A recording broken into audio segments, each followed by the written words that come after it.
Thanks for tuning in to this week's edition of Market Insights. This is Steve Fernandez with Smart Profits Daily. In today's episode, I'm going to talk to you about the cybersecurity industry and why I think that industry is a great place for investors for the years to come. Before we get started, hit the like button and the subscribe button. After that, you can tap the bell icon. That way you get alerts anytime we post a new video. So cybersecurity is poised for decades of inevitable growth. It's not really front of mind for most investors unless you work in that industry. You're probably not thinking about it every day. It's not super exciting, but cybersecurity is really the gatekeeper of all technology. And without it, all these mega trends and these technologies that investors are actually excited about, well, they won't really reach their potential. And you can see in this chart that the global cybercrime damage is expected to reach $10.5 trillion by 2025, up from the $6 trillion estimate for 2021. And those small orange bars there, those are the forecasts for the global cybersecurity industry revenue for each year. Now, at 3.5% of the damages that are expected to occur, it's a drop in the bucket, and there's a ton of upside for revenues to catch up as cybersecurity companies seek to stop these damages from growing and even decrease. As complex technologies reach the market, cybersecurity will even become even more scrutinized. Governments aren't going to approve the use of things like self-driving technologies on a wide scale unless it can be proven that cybersecurity protocols are locked in. The immediate catalyst to cybersecurity, however, is the work from home shift that we're seeing across the board. So businesses, as we're seeing, are letting people work from home either all the time or a lot more than they were before the COVID pandemic. There's more endpoints to protect with more connections outside of their place of employment. And that digital transformation that these companies are going through, well, that's going to require a lot more spending on cybersecurity.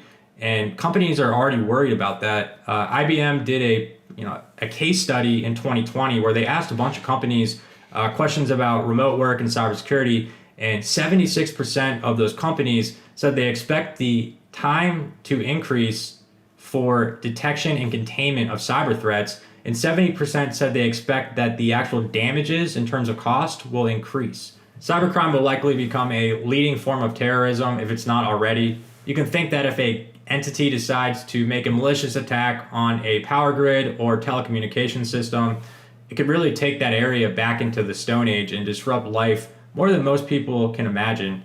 Healthcare institutions are also a frequent target, and as you can see in this chart, they also command the highest average total cost of a data breach by industry at $7.1 million. That's above the global average, which is $3.9 million. It's safe to say that businesses are unprepared.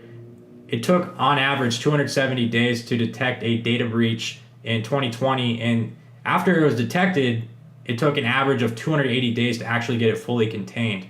I think this comes back to businesses neglecting their spending on cybersecurity and not prioritizing it like they should. Even in 2020, only 21% of businesses have a fully deployed security automation system, up from 15% in 2018. And there's definitely benefits, and it's moving the needle for the companies that are deploying that cybersecurity. You can see in this chart that there's a $3.5 million difference in terms of cost savings for the businesses that have a fully deployed security automation system. And that's up from $1.5 million in 2018. So a huge benefit for these companies, and that's great for cybersecurity across the board. Now, cybersecurity stocks overall have really seen their prices beaten up over the last month or two, and that's kind of in line with tech stocks in general. In general, cybersecurity companies have actually done pretty well in 2020, and they're providing favorable guidance for 2021. Across the board, that's the case. And businesses also cut spending last year. So it's good to see that cybersecurity spending was prioritized during that time. Now, stocks have typically tracked their 12-month forward earnings estimates. So what analysts expect their earnings to be for the next 12 months. You can see in this chart that it's almost been to a T. The earnings estimates are less smooth, obviously, because they're updated less frequently, but the stocks have pulled back without much movement on the earnings estimates. So I think that it's a good time to buy cybersecurity stocks while they're cheap. And that's going to do it for today's Market Insights video. I hope you enjoyed it. Again, like our content and subscribe, and make sure you tune in to the next Market Insights video.